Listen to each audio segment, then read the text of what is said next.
Hello friends, welcome back. आज हम बात करेंगे भारत सरकार के सबसे बड़े लॉयर के बारे में। जी हाँ, अटॉर्नी जनरल ऑफ इंडिया।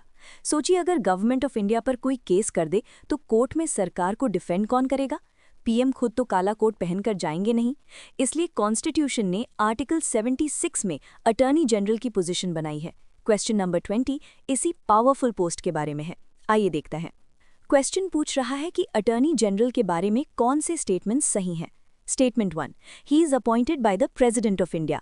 ये बिल्कुल सही है। इतनी बड़ी पोस्ट है तो अपॉइंटमेंट टू प्रेसिडेंट ही करेंगे। Statement 2, he must have the same qualifications as are required for a जज ऑफ द सुप्रीम कोर्ट। ये भी बिल्कुल सही है। लॉजिक लगाइए, अटॉर्नी जनरल को सुप्रीम कोर्ट में सरकार के केसेस लड़ने होते हैं। अगर वो खुद सुप्रीम कोर्ट जज बनने के लायक नहीं होंगे तो वहां आर्ग्यू कैसे करेंगे? इसलिए क्वालिफिकेशन हाई होनी चाहिए। अब आते हैं जहां स्टूडेंट्स सबसे ज्यादा गलती करते हैं। Statement 3, he must be a member of either house of parliament. ये गलत है। ध्यान से सुनिए, अटॉर्नी जनरल पार्लियामेंट की मीटिंग्स में बैठ सकते हैं, बोल सकते हैं, डिस्कशन में हिस्सा ले सकते हैं, आर्टिकल 88, लेकिन वो पार्लियामेंट के मेंबर यानी एमपी नहीं होते। वो एक आउटसाइडर एक्सपर्ट है। क्योंकि वो मेंबर नहीं है, इसलिए उन्हें पार्लियामेंट में वोट देने का अधिकार नहीं होता।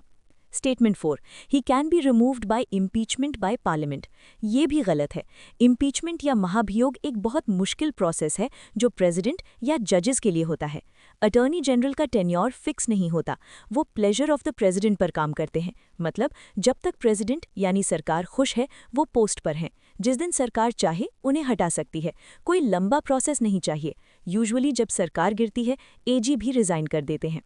तो हमने क्या देखा? स्टेटमेंट 1 और 2 सही हैं, स्टेटमेंट 3 और 4 गलत हैं। तो सही ऑप्शन होगा ए, 1 एंड 2। एग्जाम के लिए गोल्डन रूल याद रखिए एजी के बारे में। पार्लियामेंट में बोल सकते हैं? हाँ। पार्लियामेंट में वोट दे सकते हैं? ना। मेंबर होते हैं? ना। जॉब सिक्योरिटी है? बिल्कुल नहीं। Pleasure of president. सिंपल है ना? अगली वीडियो में मिलेंगे नेक्स्ट क्वेश्चन के साथ। तब तक के लिए कीप रिवाइजिंग।